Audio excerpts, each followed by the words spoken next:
નમસ્કાર, હું છું જાવેદ સૈયદ. આપ જોઈ રહ્યા છો ન્યૂઝ પર ઇન્ડિયા. વાત કરીશું અમદાવાદમાં કપિરાજના આતંકની.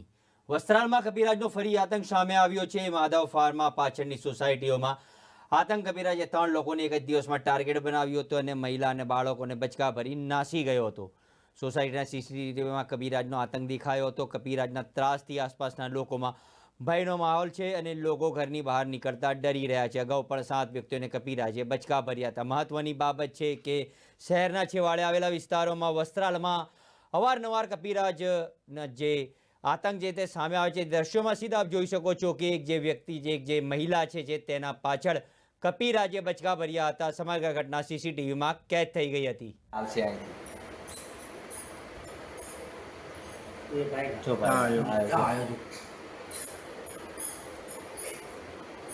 એ આમ ગયો પછી જો પેલી બાજુ પાછળ ગયો આખો જો પાછળ આવ્યો પાછળથી સાયકલ ભટકાણો ને એટલે લોચા પડી ગયા. જો એ પડી ગયો ને એટલે એને બચકું ભરી લીધું.